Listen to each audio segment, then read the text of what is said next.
امریکی صدر نے فاکس نیوز کو انٹرویو دیتے ہوئے کہا کہ ایرانی بہت چالاک مذاکرات کار ہیں، لیکن تمام مضبوط پتے ہمارے ہاتھ میں ہیں، ایسا معاہدہ قبول نہیں کریں گے جو امریکہ کے لیے اچھا نہ ہو۔ دیکھو بات سنو، ایرانی چالاک والاک تو مجھے نہیں پتا، یہ عجیب سی ٹرم ہے۔ وہ سمجھدار ہیں، معاملہ فہم اور زیرک لوگ ہیں، وہ بات کو اچھی طرح سنتے، پوری طرح سمجھتے اور پھر رد عمل دیتے ہیں۔ اور دوسری بات، فہم و فراست وغیرہ یہ ڈی این اے میں ہوتا ہے۔ اچھا، دوسری بات، اگر مضبوط پتے امریکن پریزیڈنٹ کے ہاتھ میں ہوتے تو اب تک وہ بازی پلٹ چکا ہوتا۔ آخری حد تک جانے کے باوجود یہ بازی پلٹی نہیں جائے گی۔ اچھا، دوسری بات یہ ہے بیٹا کہ یہ چالاکی یا سازش جیسے الفاظ یہ دو دھاری ہوتے ہیں۔ اچھا، اف آئی لائک یو، میں کہوں گا کہ بھائی شی از ویری اسمارٹ اور یہ اور وہ اور وغیرہ۔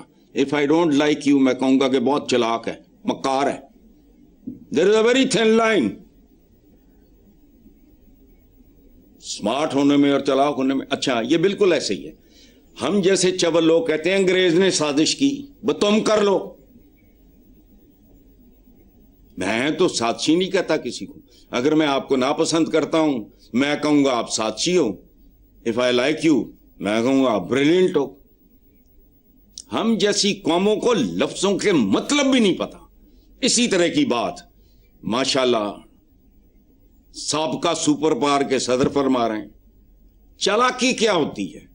ذہانت اور چالاکی میں کیا فرق ہے؟ مجھے بتاؤ۔ سازش کے لیے ذہانت چاہیے اور کوئی سازش نہیں ہوتی۔ Everything is fair and love and war. میں ایرانیوں کو مطلب بلیم کر، فضول سی بات ہے۔ یہ چالاک ہیں، they are smart, they are intelligent, ان کا ڈی این اے سپیریئر ہے۔ بھائی یہ کیا عجیب سی بات ہے؟ یہ ہمارے یہاں بھی ہے۔ یہ ہم چول اپنے گریبانوں میں نہیں جھانکتے، فلاں نے سازش کی ہے تم کر لو۔ یہ بہت گھٹیا اپروچ ہوتی ہے۔ مجھے اگر آؤٹ سمارٹ کر دے میرا کوئی حریف، میرا تو خیر کیا کسی نے حریف ہونا ہے، میں بھی بکنا شروع کر دوں اس نے سازش کی ہے، تو کر لیں۔ ٹھیک ہے، سب آگے چلتے ہیں۔ عید الاضحیٰ کے حوالے سے خبر شامل کرتے ہیں۔ اخباری خبر کے مطابق عید الاضحیٰ کے پہلے اور دوسرے روز کے بعد تیسرے روز بھی شہریوں کی بڑی تعداد بسیار خوری اور احتیاطی تدابیر اختیار نہ کرنے کے باعث ڈائریا، گیسٹرو اور معدے کی مختلف بیماریوں میں مبتلا ہو گئی۔ میو سروسز، جناح، جینل اور سر گنگا رام ہسپتال میں سینکڑوں کی تعداد میں معدے اور ہاضمے سے متعلق مختلف بیماریوں کے باعث مریض زیر علاج ہیں۔ لیکن اس سے پہلے آپ یہ بتائیں کہ آپ کی عید کیسی گزری؟ آپ نے بھی گوشت وغیرہ کھایا؟ میری عید کیسی گزرنی ہے؟ میں چونکہ عید کی روح سے واقف ہوں، میں عبادات کی روح سے واقف آدمی ہوں، اس لیے جو آلائشیں آپ نے ان چیزوں میں گھسا دی ہیں میں ان سے دور رہتا ہوں۔ ٹھیک گزری الحمدللہ۔ اچھا، یہ جو بات آپ نے کی ہے یہ نئی نہیں ہے، مدتوں پہلے بھی، سال ہا سال پہلے بھی یہ اس بڑی عید پہ، قربانی والی عید پہ یہی خبریں آیا کرتی تھی پہلے بھی۔ وجہ ہے وہ بھوکے ننگے کو جس کو کھانا 2 وقت کا میسر نہیں ہے، اس سے گوشت ملے گا تو ظاہر ہے یہی کچھ ہوگا، وہ کسنا کٹے گا پورے سال دیا۔ مجھے نہیں پتا مٹن کس بھاؤ ہے، مجھے نہیں پتا دیسی مرغی کس بھاؤ ہے یا یہ برائلر وغیرہ، آئی ڈونٹ نو۔ جن کو یہ نصیب نہیں ہوتا، دیکھو بات سنو، میرا کتاب میں ہے کالے کول، میری ایک کتاب ہے، اس میں میرا ایک کول ہے کہ غربت چیچک کی طرح کا مرض ہے، چیچک کی بیماری چلی بھی جائے تب بھی چہرے پہ اپنے نشانات چھوڑ جاتی ہے، اور بھوک صدیوں سے اس خطے کے مسلمان کا مقدر ہے، اور یہ ان کا بھی تھا۔ یہ مڈل ایسٹ وغیرہ جہاں آپ بھاگے جاتے ہو، پارٹیشن سے پہلے ہم نے اپنے بزرگوں سے سنا ہے وہاں سے متبع آیا کرتے تھے رمضان میں.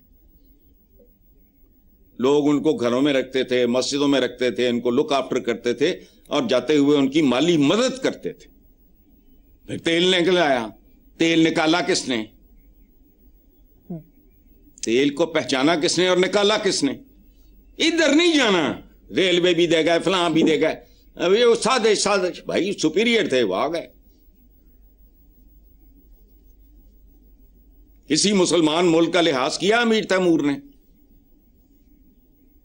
یلدرم کو پنجرے میں بند کر کے رکھا. وہ جانے دو, یہ ہمارے ہاں آج کل ایک نیا تماشا لگا ہوا ہے. مولوی آپس وچ ہی لڑی جا رہے ہیں.